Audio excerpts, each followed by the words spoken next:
When you retire and you're left with a bundle of cash, well, hopefully you're left with a bundle of cash, how much of that money can you afford to spend? It's all yours, of course, and you want to spend it all.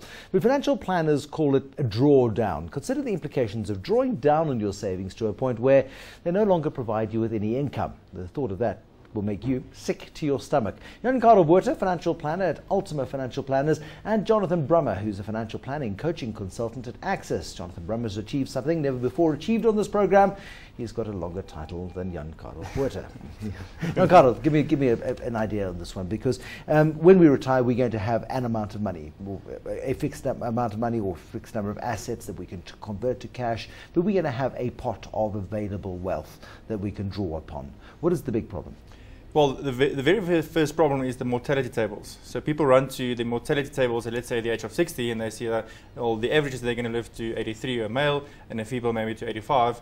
And if you do your planning according to that, and you outlive the average, and that's where your problem comes in. And nothing's changed these days to live to 90 or 95 or even 100, and it's continuously getting an older age. So if you outlive the average, that's the very first problem. And also what we forget, Jonathan, I suspect, is an average is an average. There are people who don't quite make it that far, and there are people who bring up the average as well. And there is a chance, increasingly, if you've had a particularly parsimonious life and you've lived well and you haven't drunk too much and haven't smoked, that you may very well get above that average, which then throws into disarray your financial planning. Yeah, I mean, there are so many variables that we're playing with. One is the amount or the age you'll live to, and as you say, it's very difficult to know.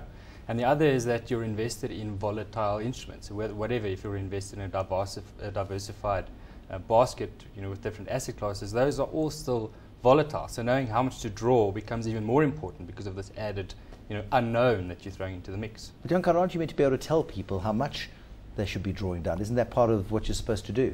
Well, mathematically, it's very easy. Oh, it's very simple mathematically, yeah. But we breathe. But even if you look at the average, let's say, over your retirement years of, let's say, 30 years, if you yield a return average of 4% real return, you can scientifically or mathematically draw down 5.6 to 5% of your capital in the very first year, and increase that in line with inflation, and then your money would last 30 years. The problem is if you get the sequence of that returns wrong, there's nothing that on your fault on your side.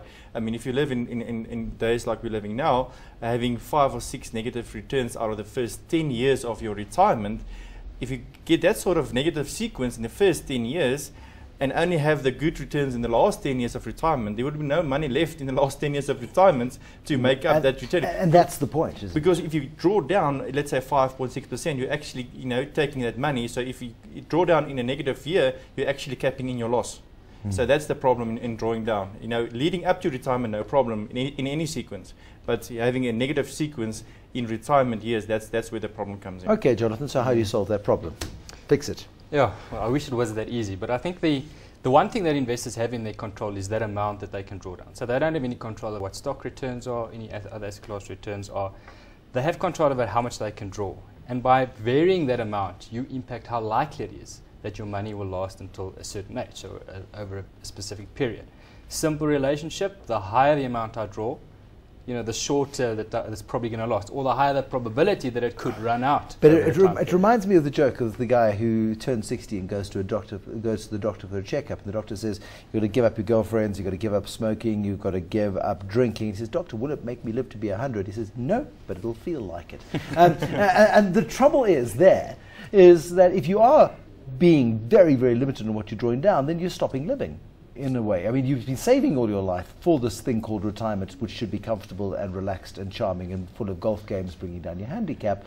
But now you're saying, hold on a second, I've got to cut my expectations. And that's not a popular message. I go and find myself another financial advisor at that point. Well, isn't any financial decision, a consequence of choice? I mean, you have to take some strain at some point in time to reap the benefits at a later point in your life. So that's inevitable in any investment. You have to take some strains to get some returns at the end of the day. It is then maybe a rule of thumb, Jonathan, to say, right, my first 3 years of retirement, I'm going to go on a bit of a starvation diet, and maybe limit until I understand this thing called retirement. I'm going to draw down 2/3 of what I think I need, and I'm going to learn to live off the 2/3. If in 3 years' time the environment has changed and we're getting better returns, maybe I pay myself a little bit of a bonus or something along those lines. I mean, having flexibility is important. So if you have that sort of flexibility, that's going to help you a lot. Unfortunately, I think a lot of times people who retire don't have that flexibility. Well, because they've gone into retirement without enough. Yeah, potentially. Yeah. So I mean, what they're left with is trying to decide at that point, what is this amount, this number that I'm allowed to take that's going to balance out nicely how much I need, but also will allow this money to last a sufficient amount of time. I'm quite determined to get a solution on this program. Jan Carel, give me the solution. You've done this before. You've got 2 minutes. Solution now. Well, no pressure. Thanks for putting me on the spot there, Bruce. Well, I think very importantly is not to only, I can't really give you a clear solution, but a very good starting point is to, as you said, to limit your drawdowns, limit your expectation on what the various figures that's been published out there, limit your expectation on those. And then if you look at that, not only do you need to yield a return of, let's say, 4 or 5% real, but you also need to manage your volatility. People very quickly refer to the newspaper at the unit trust returns over the past 1 or 5 or 10 years, but there's no comment column stating the volatility, and that's very important. You need to manage your volatility as well, and do it scientifically and not emotionally. So I think that would be a very good starting point. Jonathan, I was reading a note from Magnus Haystack the other day, who sends to clients on a fairly regular basis. And in that he was saying he's got a friend who owns a spa in George, and George is the retirement capital of South Africa, and people go down to George, go and retire, and when people first arrive, they've got the new car, they come into spa, they fill the basket full of the nice stuff.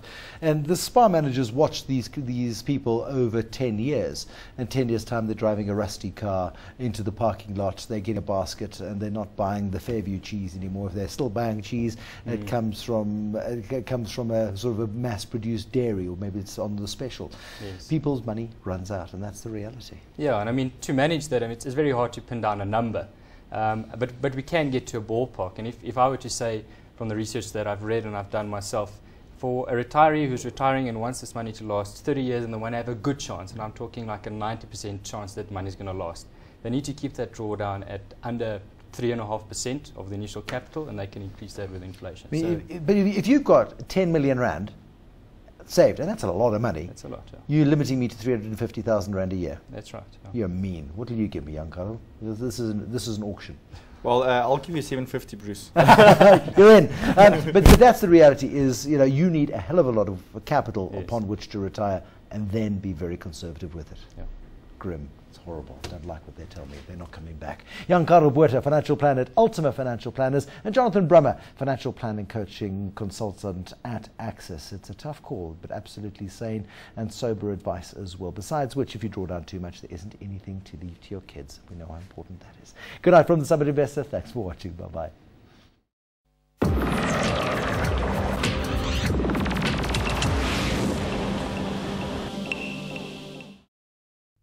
International share prices tumbled today. When panic hits the market, we keep our cool.